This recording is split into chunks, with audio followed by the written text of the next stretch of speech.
네, 여러분 한 주간 평안하셨나요? 혹시 힘든 일이 있진 않으셨는지요? 네, 주님의 사람으로 세상에서 산다는 것은 그리 쉬운 일이 아닌데 여기까지 오신 여러분 주님의 이름으로 환영하고 사랑합니다. 그리스도인이 세상에서 힘든 두 가지 이유가 있는 것 같아요. 하나는 세상에서 미움받는 것이 싫다는 것이고, 또 하나는 하나님의 아들이라는 권세를 오해하는 것입니다. 이 두 가지 모두는 우리가 벗어나야 될 것들입니다. 그리스도인이 세상에서 미움을 받는 것은 이상한 일이 아니고 당연한 일이죠. 요한복음 1장에 보면 빛이 어둠에 비추되 어둠이 깨닫지 못했고 또 어둠이 빛을 이기지 못했다고 기록합니다. 예수님께서 세상의 빛으로 오셨지만 어둠은 깨닫지 못했고 또 그 빛을 이기지 못했다는 것은 그 빛과 싸우려고 했다는 것이죠. 싸우려고 했으나 이기지는 못했다는 것입니다. 그리고 어둠은 빛으로 나오지를 않습니다. 왜냐하면 빛이 싫기 때문입니다. 예를 들어서 우리가 간혹 자다가 깨서 화장실에 가거나 자다가 갑자기 생각난 것이 있어서 메모를 해야 하거나 할 때 너무 밝은 빛이 한 번에 비치면 잠이 확 깨니까 싫어하잖아요. 그러니 불빛이 조금 있긴 있지만 은은하게 있는 듯 없는 듯 그런 불빛을 원하게 되죠. 내가 할 수 있는 일을 할 수 있는 빛이면서도 내 잠을 확 깨게는 하지 않는 그 정도의 빛을 원한다는 거예요. 바로 이것이 많은 그리스도인들의 잘못된 생각인 것 같습니다. 어둠 속에 빛으로 가서 서 있어야 하는데 그러면 어둠으로부터 손가락질과 정죄를 받게 되고 그게 싫으니까 아주 희미하게 있는 듯 없는 듯한 불빛만을 가지고 싶어 하는 거예요. 그래야 세상에서 욕을 먹지 않으니까요. 그렇게 세상의 어둠과도 살짝 비슷하고 주님의 거룩한 빛과도 살짝 비슷하게 이것도 저것도 아닌 모습으로 양다리 걸친 모습으로 살고 싶은 것이 아닌지 생각합니다. 주님만을 잡다가 세상을 놓치는 것도 싫고 세상을 붙들었다가 영생이신 주님도 놓치기 싫은 그런 마음 말입니다. 이것을 성경은 두 마음을 품은 자라고 말씀하죠. 모든 일에 정함이 없는 자라고도 말씀합니다. 주님은 우리를 세상의 빛이라고 하시고 세상에서는 너희가 환난을 당하나 담대하라 말씀하셨습니다. 빛으로 오신 주님께서 세상을 이기셨기 때문에 빛으로 서 있는 우리도 세상을 이길 것이라고 말씀하십니다. 두 번째, 아들이라는 권세를 오해하는 것이 너무나 심각해요. 우리는 인간의 아들, 인간의 딸로 태어나서 부모가 아들, 딸에게 얼마나 정성을 쏟는지를 보고 배우고 실제로 경험하죠. 그래서 부모에게 어릴 때부터 억압받거나 존중받지 못하고 자라난 성인들은 나중에 자기가 아이를 낳은 후에는 부모를 더 이해할 수 없다고 말합니다. 이렇게 소중한 자녀에게 어떻게 부모님은 그럴 수 있었을까? 내가 내 자식이 이렇게 끔찍이도 귀한 것처럼 우리 부모님은 내가 귀하지 않았던가? 어떻게 나를 때릴 수가 있고 어떻게 나를 버리고 떠날 수가 있었을까? 이런 마음에 더 화가 난다는 것이죠. 그리고 자녀에게는 모든 좋은 것을 다 주고 싶어 합니다. 자녀가 고생하는 것은 생각조차 하기 싫을 것입니다. 자녀가 너무나 귀하기 때문에 부모인 나는 희생하더라도 자녀만큼은 고생하지 않고 좋은 것만 누리며 꽃길을 걷기를 원할 것입니다. 그게 모든 부모의 바람직한 마음이라고 사람들은 생각합니다. 능력 있는 부모면 당연히 그렇게 한다고 사람들은 생각합니다. 그러다 보니 우리는 하나님의 자녀가 되었다는 것에서도 그런 대접을 받고 싶어 하죠. 하나님이 정말 내 아버지가 맞다면 하나님은 고생을 다 하셔도 자녀인 나는 고생을 하면 안 돼. 내가 고생하는 것은 하나님이 잘못된 부모든지 아니면 자녀인 나를 사랑하지 않든지 아니면 하나님이 애초부터 없어서일 거야. 이런 생각을 하게 되는 거예요. 그런데 여러분 예수님을 보세요. 하나님의 친아들, 독생자, 세상에서 가장 소중한 아들이신 예수님은 고생을 하셨습니까? 안 하셨습니까? 지극히 영광스러운 왕궁에서 왕의 옷을 입고 유유자적 하셨습니까? 아니면 태어날 때부터 말구유에서 비천하게 태어나 헤롯 왕의 손에 죽을 뻔하며 도망다니며 위태롭게 그 생을 연명하셨습니까? 또 십자가의 고난의 길은 얼마나 두렵고 무섭고 고통스러운 것이었습니까? 아들이면 고생시키지 않는다라는 우리 인간 세계의 철저하고도 잘못된 인식 때문에 하나님에 대해서 우리는 늘 오해를 합니다. 내가 아들이고 내가 딸이면 고생을 해서는 안 된다라고, 하나님의 사랑을 받으면 받을수록 내가 하는 일은 잘 되어야 되고 내가 더 높이 올라가야 되고 많은 사람에게 우러러봄을 받게 되어야 한다라고 자기도 모르게 생각하게 되는 거예요. 그러다 보니 사람들에게 만들어진 개념이 바로 우상입니다. 내 성공을 위해, 내 안위를 위해, 내 풍요와 또 나의 다복한 가정을 위해서 이스라엘 백성들도 바알과 아세라를 섬겼고 그 신들에게 절하며 뭐를 빌어요? 우리 가족이 잘 되기를 빌고 아기 쑥쑥 낳아 잘 기르기를 빌고 이방 사람들이 살듯이 똑같이 그렇게 살았던 것입니다. 그러나 예수님은 오늘 빌립보서 말씀처럼 자기를 비워 종의 형체를 가지셨지요. 예수님은 하나님의 아들이십니다. 하나님의 가장 사랑받는 아들이시고 하나님의 본체이신데 사람들과 같이 종이 되었다고 합니다. 여기서 사람들과 같이 종의 형체가 되었다. 이것은 무슨 뜻일까요? 사람은 원래가 종이었다는 것입니다. 사람은 원래 누군가의 종이에요. 하나님의 종 또는 마귀의 종이에요. 누구의 명령을 따르든지 그의 종입니다. 우리가 성령의 생각과 인도를 따르면 성령, 즉 하나님의 종이 되고 마귀의 유혹과 육신의 정욕을 따르면 마귀의 종이 됩니다. 그런데 예수님은 마귀를 따르지 않으셨죠. 말씀으로 그 모든 것을 이기셨습니다. 그리고 예수님은 하나님의 종으로서 사람처럼 되어 이 땅에 오셔서 죽기까지 복종하시며 십자가에 죽으셨습니다. 하나님이 아들이신 예수님께 너 십자가에 죽어라 하셨을까요?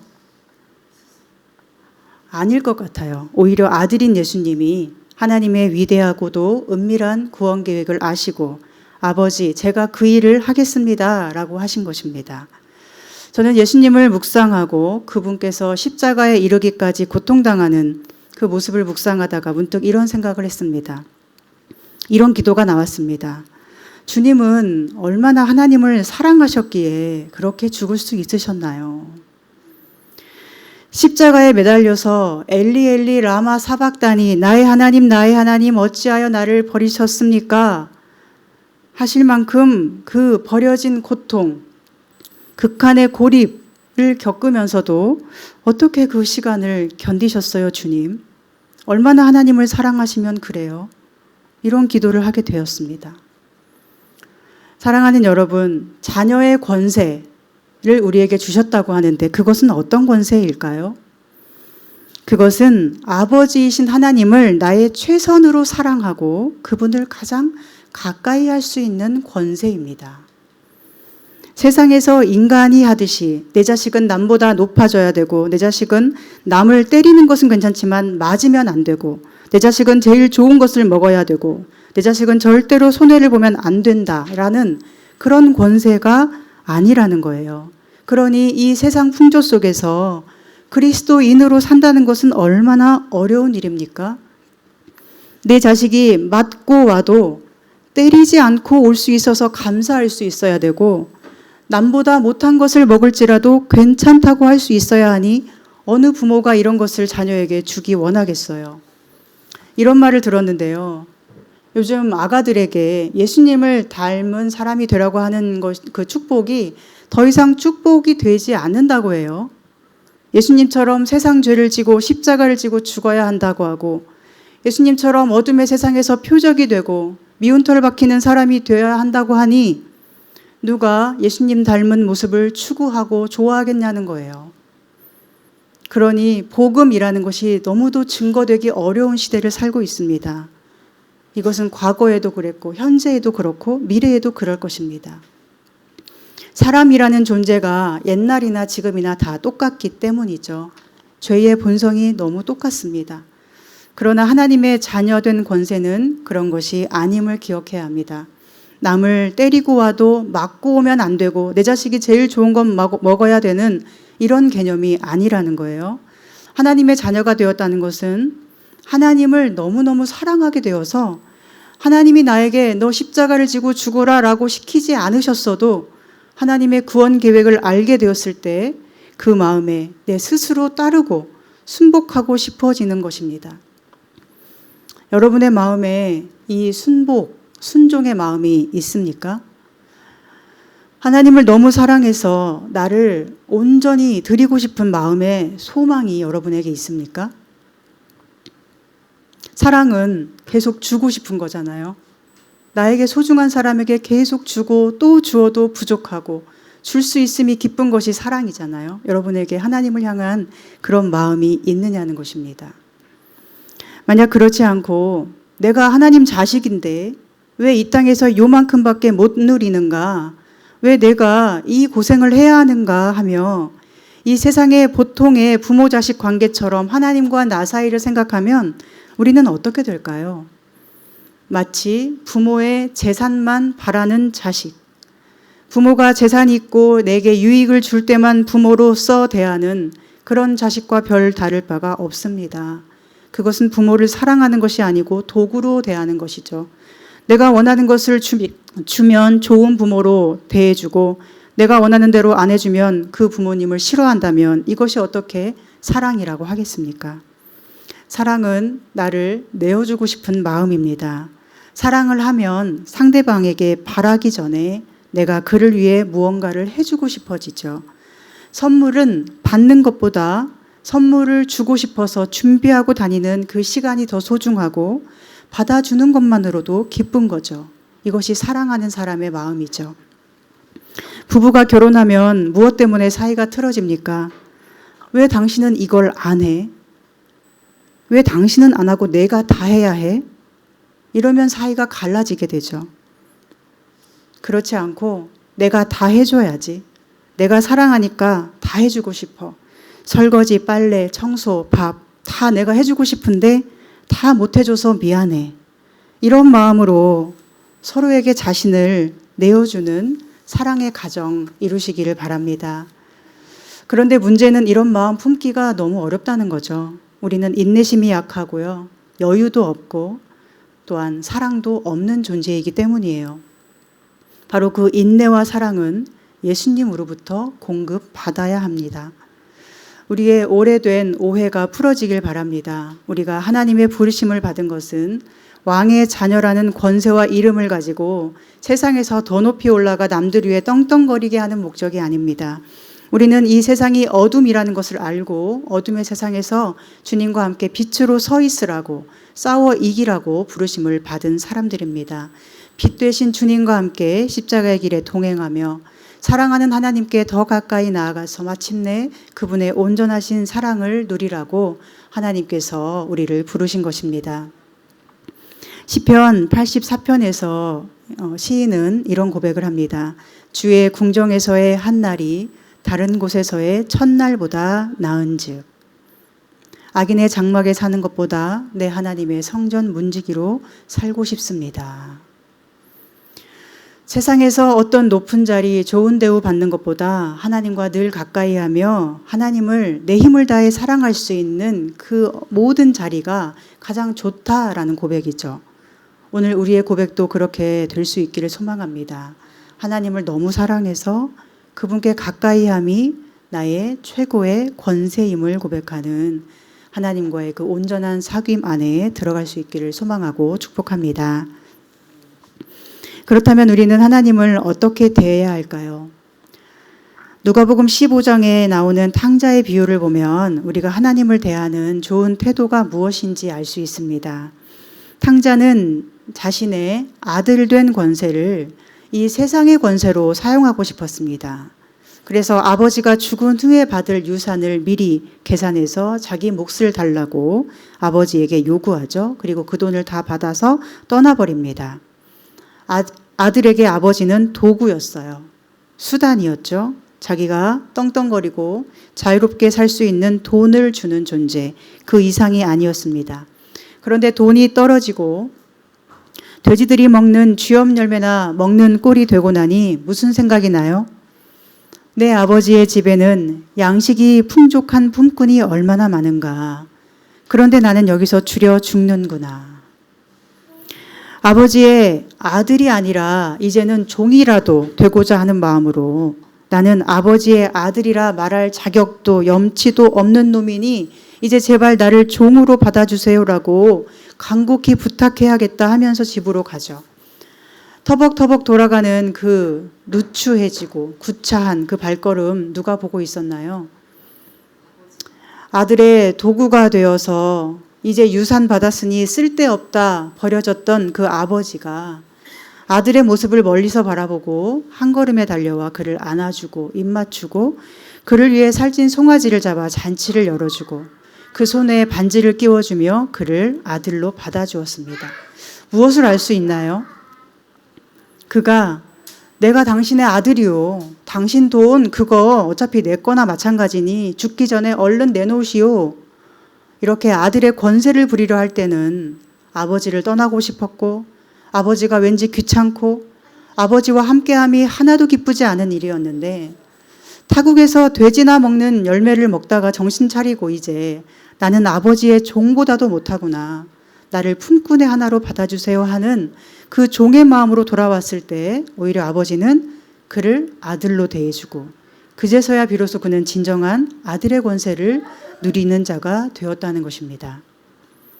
그의 형은 어떻죠? 형은 어떻습니까? 동생이 돈을 다 날리고 돌아오니 저런 놈을 왜 받아주냐고 아버지에게 화를 냅니다. 잔치가 벌어져 있는 집에 화가 나서 들어가려고도 하지 않죠. 그리고 아버지에게 따져 묻습니다. 내가 얼마나 오랫동안 아버지를 섬기고 아버지의 명령을 지켰는데 내게는 염소 새끼 한 마리도 잡아주지 않았습니까? 그런데 저 방탕한 놈이 돌아왔더니 송아지를 잡아주셨네요. 여러분, 첫째 아들의 모습이 어떻습니까? 겉모습은 아들처럼 되어 있지만 그는 종보다도 못한 모습으로 살고 있죠. 나를 종으로 받아주세요라고 엎드리며 회개하는 둘째 아들은 오히려 아버지의 은혜로 아들의 권세를 찾게 되었는데 내가 아들인데 왜 내게 염소 새끼도 안 잡아줍니까? 하는 첫째 아들은 마치 둘째 아들이 아버지를 떠날 때와 똑같이 종보다도 못한 모습으로 살고 있는 것입니다. 말은 아들이고 모양도 아들인데 마음이 종이에요. 하나님의 아들, 하나님의 자녀된 권세, 이것은 내가 아들인데 왜 내게 이렇게밖에 못해요? 라고 해서 얻어지는 것이 아니라 돌아온 둘째 아들처럼 저는 하나님의 종입니다. 하나님 처분대로 따르겠습니다. 라고 할 때 아버지 되시는 하나님께서 조건 없이 안아주시고 회복시켜 주시는 은혜입니다. 누가복음 17장에 보면 무익한 종에 대한 이야기를 주님께서 하십니다. 제자들이 무엇이 믿음이냐고 우리에게 믿음을 더해 주세요라고 하니까 예수님은 너희가 믿음을 묻는구나. 너희에게 믿음이 겨자씨 한 알만큼이라도 있었다면, 즉 눈꽃만큼이라도 믿음이 너희에게 있었다면 너희는 뽕나무더러 명하여 산에서 바다 위로 심겨져라 해도 그렇게 명령할 수 있었을 것이고 그 뽕나무는 너희 명령에 순종했을 것이다. 이런 말씀을 하세요. 무슨 뜻일까요? 많이 들어보셨죠? 믿음으로 산을 옮긴다. 대체 무슨 말씀인 것입니까? 병이 낫는다는 것입니까? 기도하면 하늘에서 없던 돈이 생긴다는 것입니까? 기도하고 구하면 다 척척 받아 누린다는 것입니까? 예수님이 이어서 이렇게 말씀하시거든요. 어떤 종이 있는데 그가 밭에서 농사 짓고 양을 치고 돌아오면 어느 주인이 그 종에게 앉아서 너 먹고 마셔 하면서 종을 위해서 먹을 것을 차리고 수종을 들어주겠냐는 거예요. 오히려 종이 밭 갈고 양 치고 하루 종일 땀 흘리며 고생한 후에도 집에 돌아오면 다시 주인을 위해서 식탁을 차리고 주인이 식사하는 동안에 옆에서 투정을 들면서 주인의 식사가 다 끝나고서야 비로소 허기진 배를 채울 수 있지 않느냐고 말씀하십니다. 그 모든 일을 했다고 감사 인사를 주인에게 받기를 기대해서 되겠냐고 하십니다.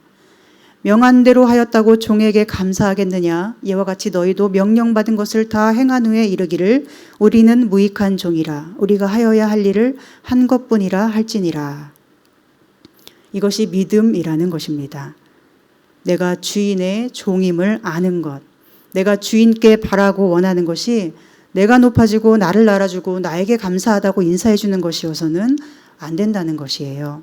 나의 주인은 하나님이시고 내가 하나님을 위해서 밭 갈고 양치고 식탁 차리고 서서 수종 들고 그러면서 그분 곁에 가까이 있을 수 있다는 것만으로 감사하는 것, 이것이 믿음이라고 말씀하시는 거예요.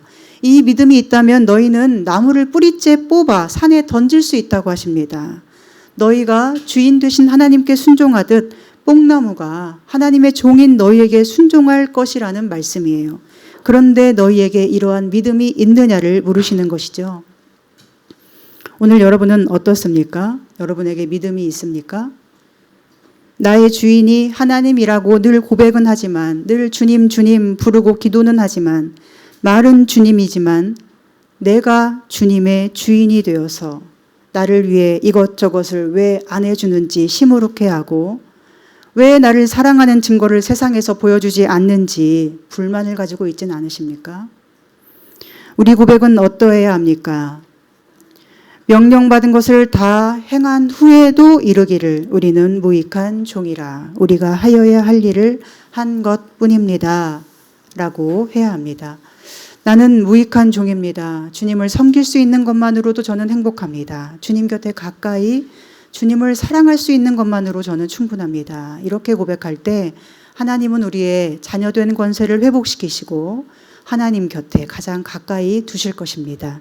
그리고 그때 우리는 비로소 세상이 두렵지 않고 하늘의 평안으로 충만해짐을 느낄 것입니다. 주님께서 우리의 주인이셔야 세상이 두렵지 않겠죠?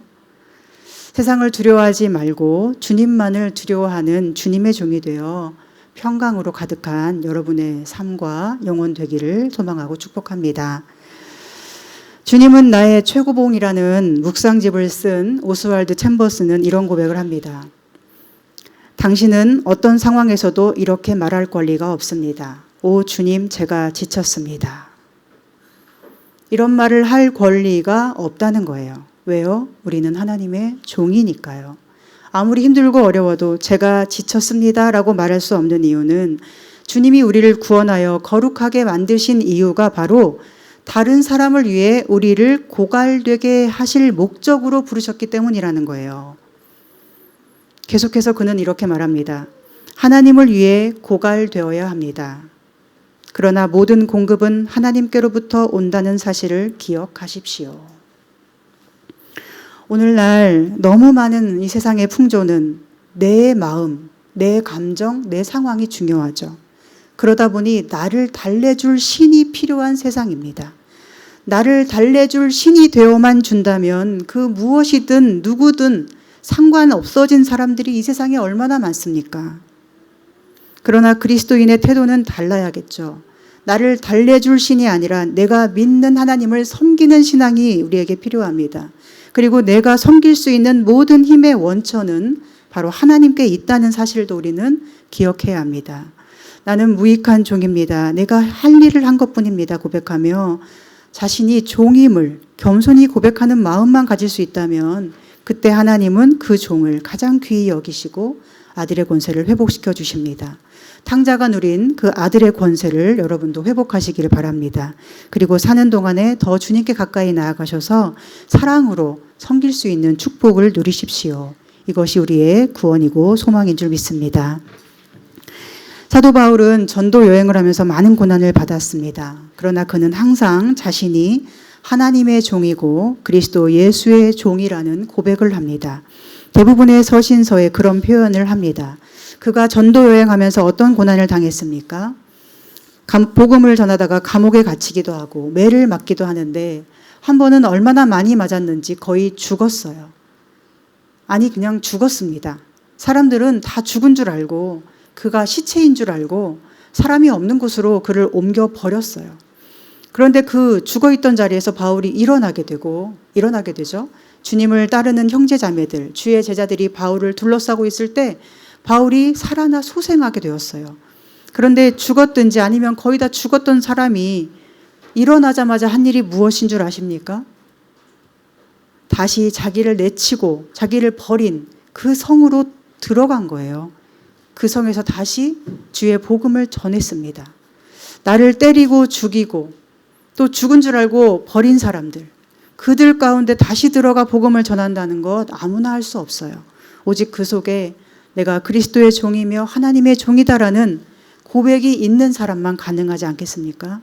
내가 지금 여러 환난을 당하고 감옥에 갇혔다 풀려나기도 하고 가는 곳마다 박해를 받고 미움받고 있고 이렇게 버림받은 것 같은 형편에서 살고 있지만, 그러나 나를 부르시고 세우신 분은 하나님과 우리 주 예수 그리스도이시니 나는 종으로서 그분이 살아있으라고 명령하는 모든 시간 속에 여전히 찬송하며 감사하며 세우신 자리에서 복음을 전하리라. 이것이 사도 바울의 고백 아니었을까요? 그리고 그는 또 이렇게 고백하겠죠. 모든 일을 다 행한 후에도 나는 무익한 종입니다. 해야 할 일을 한 것뿐입니다. 하나님이 저를 종으로 부르셨으니까요. 이사야 52장에는 고난받는 여호와의 종에 대한 기록이 있습니다. 바로 예수님에 대한 예언의 말씀이에요. 보라, 내 종이 형통하리니 받들어 높이 들려서 지극히 존귀하게 되리라. 전에는 그의 모양이 타인보다 상하였고 그의 모습이 사람들보다 상하였으므로 많은 사람이 그에 대하여 놀랐거니와 그가 나라들을 놀라게 할 것이며 왕들은 그로 말미암아 그들의 입을 봉하리니 이는 그들이 아직 그들에게 전파되지 아니한 것을 볼 것이요 아직 듣지 못한 것을 깨달을 것임이라. 정말로 예수님은 그렇게 이루셨죠. 너무도 극심한 고난을 당하셨지만 하나님께서 말씀하세요. 내 종이 형통하리니 받들어 높이 들려서 지극히 존귀하게 되리라. 그렇게 이루어 내셨습니다. 오늘 빌립보서 말씀도 마찬가지입니다. 9절입니다. 위엄으로 하나님이 그를 지극히 높여 모든 이름 위에 뛰어난 이름을 주사 하늘에 있는 자들과 땅에 있는 자들과 땅 아래에 있는 자들로 모든 무릎을 예수의 이름에 꿇게 하시고 모든 입으로 예수 그리스도를 주라 시인하여 하나님 아버지께 영광을 돌리게 하셨느니라. 아멘. 종의 형체를 가지고 종이 되셔서 죽기까지 끝까지 자신을 제물로 드려 복종하였는데 오히려 하나님은 너는 내 아들이다. 너는 온 세상 위에 뛰어난 내 아들이다. 너는 모든 만물의 주인이다 하시며 다시 하나님의 거룩한 보좌 위로 올리셨다는 것입니다. 내가 아들이다 하며 권세만을 바라면 그는 종보다 못한 존재로 살게 됩니다. 하나님이 전혀 기쁘지 않은 거예요.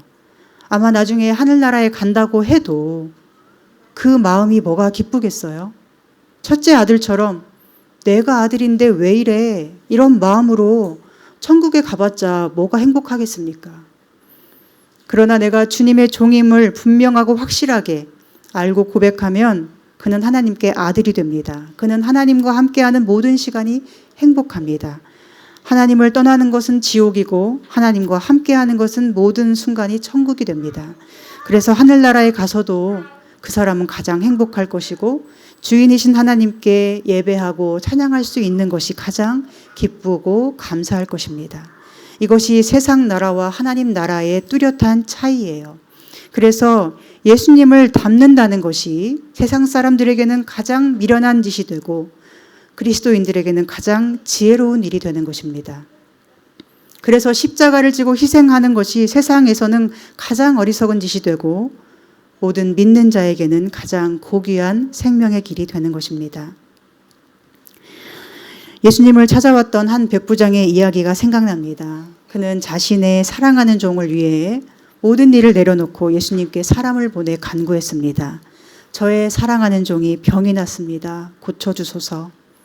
예수님이 그곳을 찾아가려고 하시니까 다시 길에서 친구들을 보내 또 말씀을 드리게 하죠.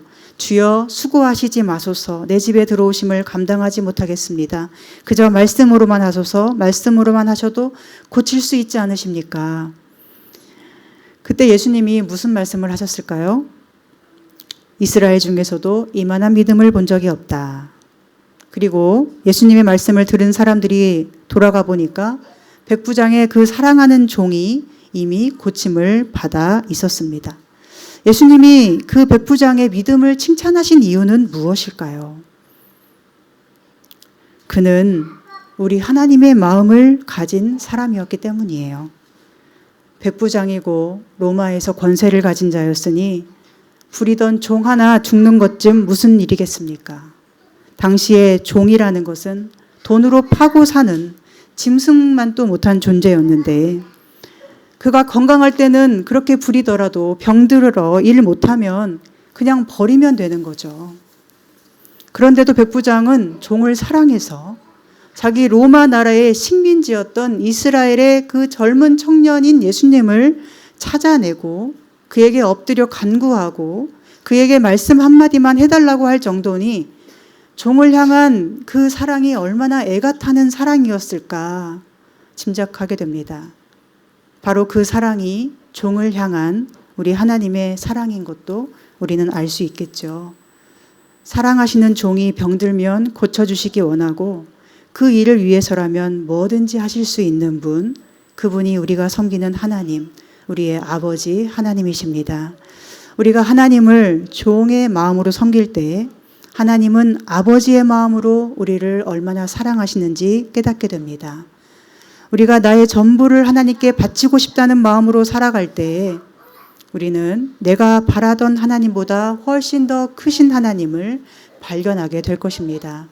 그러니 오늘 우리가 주님을 위해서 뭘 할 수 없는 종의 모습이라 할지라도 하나님은 우리를 고치기 원하시고 우리가 살아있는 것만으로 기뻐하시고 우리를 위해 무엇이라도 하실 수 있는 전능하신 아버지이심을 믿으시기 바랍니다. 이사야 49장 15절은 이렇게 말씀합니다. 여인이 어찌 그 젖 먹는 자식을 잊겠으며 자기 태에서 난 아들을 긍휼히 여기지 않겠느냐. 그들은 혹시 잊을지라도 나는 너를 잊지 아니할 것이라. 내가 너를 내 손바닥에 새겼고 너의 성벽이 내 앞에 있나니. 아멘. 이사야서 말씀에서 하나님이 계속 반복적으로 강조하는 게 뭔지 아세요? 너는 나의 종이라. 너는 나의 증인이라. 너는 내가 사랑하는 나의 종이라. 내가 너를 구속하여 반드시 살릴 것이라. 네가 어떤 모습이어도 나는 너를 싫어하거나 버리지 않을 것이라 입니다. 그 종의 모습으로 하나님의 손바닥에 새겨진 귀한 이름이 되고 살아가는 모든 길에서 하나님의 이름을 높이는 우리 주님 예수님을 닮은 모습으로 살아갈 수 있기를 간절히 소망하고 축복합니다. 기도하겠습니다. 하나님, 오늘 우리를 부르신 뜻을 생각하며 주님 앞에 있는 저희를 긍휼히 여겨주시기를 간구합니다. 종의 모습으로 하나님을 섬기는 참된 아들의 마음 되게 해 주시옵소서. 지극히 높으신 예수님이 종의 형체를 입고 십자가에 죽으신 그 온전하신 뜻을 깨닫기 원합니다. 우리도 주님처럼 오직 하나님을 섬기고 사랑하며 하나님께 가까이 함이 가장 큰 복임을 고백할 수 있도록 도와주시고 세상에서는 환난을 당하나 담대하라 하신 주님과 함께 믿음으로 승리하게 하여 주시옵소서. 예수님의 이름으로 기도합니다. 아멘.